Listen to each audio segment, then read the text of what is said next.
ಚುನಾವಣೆ ನೀತಿ ಸಂಹಿತೆ, ಚುನಾವಣಾ ಜಾಗೃತಿ, ಮತಪ್ರಚಾರ ಸೇರಿದಂತೆ ಎಲೆಕ್ಷನ್ ಡ್ಯೂಟಿಯಲ್ಲಿ ಸರ್ಕಾರದ ವಿವಿಧ ಇಲಾಖೆಗಳು ಬ್ಯುಸಿಯಾಗಿವೆ.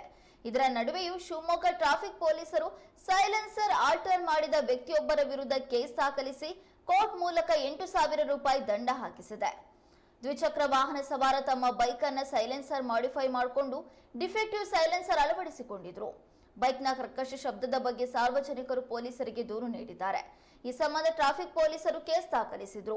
ಇದೀಗ ಈ ಸಂಬಂಧ ನ್ಯಾಯಾಲಯವು ಏಪ್ರಿಲ್ 4ರಂದು ಬರೋಬ್ಬರಿ 8,000 ದಂಡ ವಿಧಿಸಿ ಆದೇಶ ಹೊರಡಿಸಿದೆ.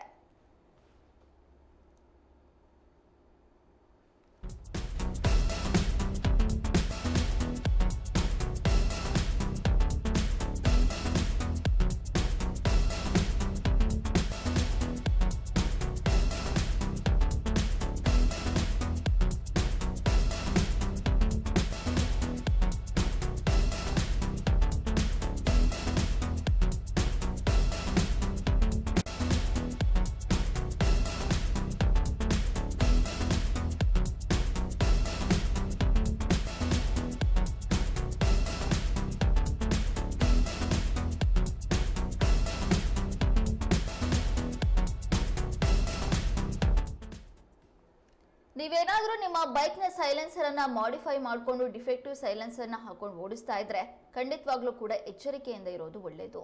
ಯಾಕಂದ್ರೆ ಟ್ರಾಫಿಕ್ ಪೊಲೀಸರು ಇದೀಗ ಡಿಫೆಕ್ಟಿವ್ ಸೈಲೆನ್ಸರ್ ನ ಹಾಕೊಂಡು ಕರ್ಕಶ ಶಬ್ದ ಮಾಡಿಕೊಂಡು ಓಡಾಡ್ತಾ ಇದ್ದಂತಹ ವಾಹನ ಸವಾರರೊಬ್ಬರಿಗೆ ಬರೋಬ್ಬರಿ 8,000 ರೂಪಾಯಿ ದಂಡವನ್ನು ವಿಧಿಸಲಾಗಿದೆ. ಚುನಾವಣೆ ನೀತಿ ಸಂಹಿತೆ, ಚುನಾವಣೆ ಜಾಗೃತಿ, ಮತಪ್ರಚಾರ ಸೇರಿದಂತೆ ಎಲೆಕ್ಷನ್ ಡ್ಯೂಟಿಯಲ್ಲಿ ಸರ್ಕಾರದ ವಿವಿಧ ಇಲಾಖೆಗಳಲ್ಲಿ ಪೊಲೀಸರು ಬ್ಯುಸಿಯಾಗಿದ್ದಾರೆ. ಅದರ ಮಧ್ಯೆ ಕೂಡ ಶಿವಮೊಗ್ಗ ಟ್ರಾಫಿಕ್ ಪೊಲೀಸರು ಸೈಲೆನ್ಸರ್ ಆಲ್ಟರ್ ಮಾಡಿಕೊಂಡಿದ್ದಂತ ವ್ಯಕ್ತಿಯೊಬ್ಬರ ವಿರುದ್ಧ ಕೇಸನ್ನು ದಾಖಲಿಸಿ ಕೋರ್ಟ್ ಮೂಲಕ 8,000 ರೂಪಾಯಿ ದಂಡ ವಿಧಿಸಿರುವಂತಹ ಘಟನೆ ನಡೆದಿದೆ. ತಮ್ಮ ಬೈಕ್ನ ಸೈಲೆನ್ಸರ್ ಅನ್ನ ಮಾಡಿಫೈ ಮಾಡಿಕೊಂಡು ಡಿಫೆಕ್ಟಿವ್ ಸೈಲೆನ್ಸರ್ ನ ಹಾಕೊಂಡು ಕರ್ಕಶವಾಗಿ ಆ ಬೈಕ್ನ ಶಬ್ದ ಬರೋ ಹಾಗೆ ಓಡಿಸ್ತಾ ಇದ್ರು. ಇದರಿಂದ ಅಲ್ಲಿರುವಂತಹ ಸಾರ್ವಜನಿಕರಿಗೆ ತೊಂದರೆ ಆಗ್ತಾ ಇತ್ತು. ಸಾರ್ವಜನಿಕರು ಟ್ರಾಫಿಕ್ ಪೊಲೀಸರಿಗೆ ದೂರನ್ನ ಕೊಟ್ಟಿದ್ದಾರೆ.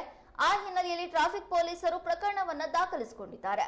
ಈ ಸಂಬಂಧ ಕೋರ್ಟ್ಗೆ ಹಾಜರುಪಡಿಸಿ ಕೋರ್ಟ್ನಲ್ಲಿ ಇದೀಗ ಆ ಕರ್ಕಶ ಶಬ್ದ ಮಾಡ್ಕೊಂಡು ಓಡಾಡ್ತಾ ಇದ್ದಂತ ವಾಹನ ಸವಾರರಿಗೆ 8,000 ರೂಪಾಯಿ ದಂಡ ವಿಧಿಸಲಾಗಿದೆ. ಈ ಮೂಲಕ ಪ್ರತಿಯೊಬ್ಬ ವಾಹನ ಸವಾರರಿಗೂ ಎಚ್ಚರಿಕೆಯನ್ನು ನೀಡಿದಂತಾಗಿದೆ.